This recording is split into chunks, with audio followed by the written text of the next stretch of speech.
What comes to mind when we hear the name Sahara? Well, simply put, it is the largest desert in the world, which is true, and it also fills nearly all of northern Africa. It measures approximately 3,000 miles from east to west and between 800 to 1,200 miles from north to south, and has a total area of 3,320,000 square miles. The actual area varies as the desert expands and contracts over time.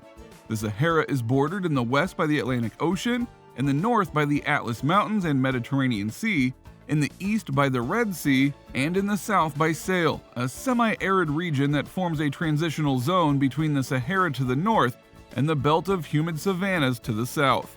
In today's video, we will be discussing what mystery is hidden in the sands of the Sahara, and how the largest desert came to be what it is known for today. Without further ado, let's get into it. The origins of the Sahara Desert, the largest hot desert and the largest desert in the world, date back to approximately 600 million years ago. The sea submerged the region over and over again, depositing its sediments. Whenever it resurfaced, it was alternately covered by forests, savannas, and even marshlands. During that time, trees such as oaks, cypresses, olive trees, and Aleppo pines grew in the area. Approximately 50 to 55 million years ago, these lands surfaced once and for all, and the land started to get dry, as many finds still attest. Shells, trunks now turned into stone after a long silicification process, wall paintings and graffiti portraying the typical fauna of the savanna. The Central Sahara is hyper-arid, with sparse vegetation. The north and southern reaches of the desert, along with the highlands, have areas of sparse grassland and desert shrub, with trees and taller shrubs and wadis where moisture collects. In the central hyper-arid region, there are many subdivisions of the Great Desert: Tanzarauft, the Tenere, the Libyan Desert, the Eastern Desert, the Nubian Desert, and others. These extremely arid areas often receive no rain for years. A desert is typically characterized by an extreme lack of rainfall, which is caused by being on the wrong side of the mountain. To understand this, you must consider the behavior of air and moisture when it encounters an obstacle. For example, consider a weather system blowing in from the west and bumping into a north-south mountain range. The damp, warm air that rolled up against the base of the mountain will now begin to rise and form clouds. However, as the air rises, it begins to cool, causing it to release its moisture in the form of precipitation. By the time the air moves over the top of the mountain range, it is largely devoid of moisture, save for a few clouds that don't produce much precipitation. The east side of the mountain is called a rain shadow, and the air will descend and warm up, but will not have any moisture to speak of. This often results in hot, dry winds that can exacerbate the formation of a desert over the course of thousands or millions of years. While most deserts are characterized by scorching heat, there are also cold deserts, such as the Gobi Desert, the entire continent of Antarctica, or the coastal desert of Peru and northern Chile, where the air is so cold that it cannot hold moisture to generate precipitation. While the surface of the Antarctic desert is snow and ice, gusting crystals of ice and dry winds create similar conditions, with whiteout windstorms replacing classic desert sandstorms. There are some deserts on the planet that aren't located near mountains, which are the result of unique weather patterns on a regional scale. High-pressure systems are full of warm, heavy air, and in subtropical or semi-permanent high-pressure systems, such as the one found in the region of the Sahara, that air cannot rise, cool, form clouds, and generate precipitation.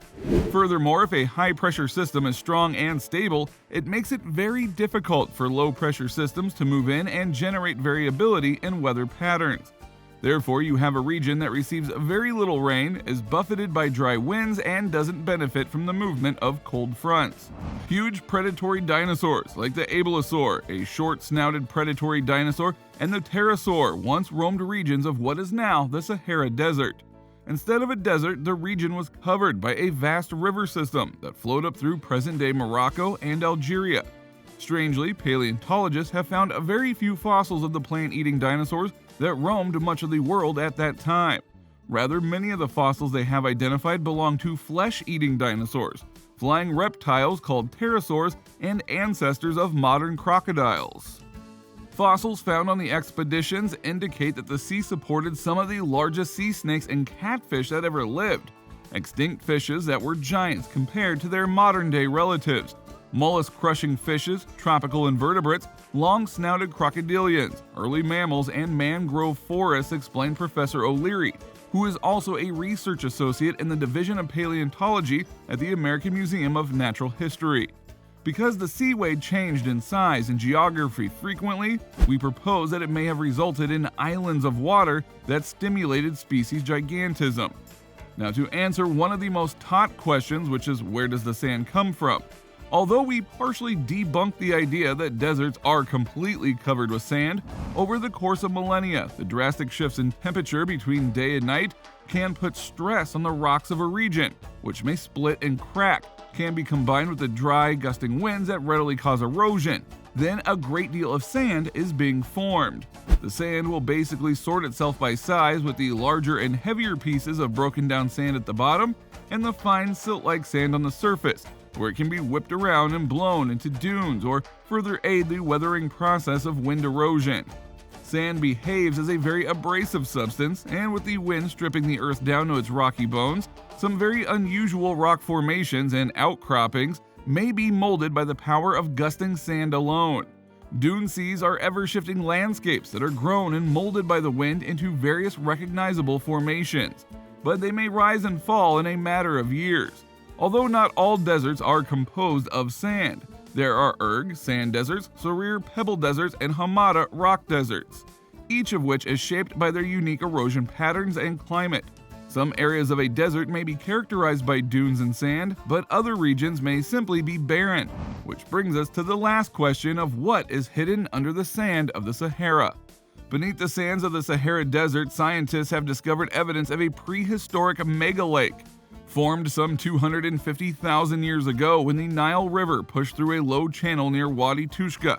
It flooded the eastern Sahara, creating a lake that at its highest level covered more than 42,000 square miles. From all the information provided about the Sahara, you may already be able to guess what lies beneath the swirling sand. Roughly 80% of deserts aren't covered with sand, but rather show the bare earth below the bedrock and cracking clay of dried-out ecosystem. Without any soil to cover it, nor vegetation to hold that soil in place, the desert stone is completely uncovered and exposed to the elements. A desert is not necessarily flat, so there are hills and rock formations that are either weathered down to a flat earth below or shaped into outcroppings through the forces of erosion. Rolling plains of dunes may also hint at rolling hills that once existed beneath them. The type, color, and hardness of the surface rock is dependent on the geologic characteristics of the region. There is a very good chance that the exposed areas of a desert are the same as those that are covered by sand, provided they are geographically close. Also, the ecosystems on the edges of the desert are similarly giving away as the soil blows away, vegetation decreases, and the erosive processes begin as the desert continues to grow. Let us know what you think in the comment section below. Remember to leave a like and subscribe to this channel for more interesting videos like this. Turn on your post notifications and stay tuned so you don't miss any updates from us. Till next time, stay safe.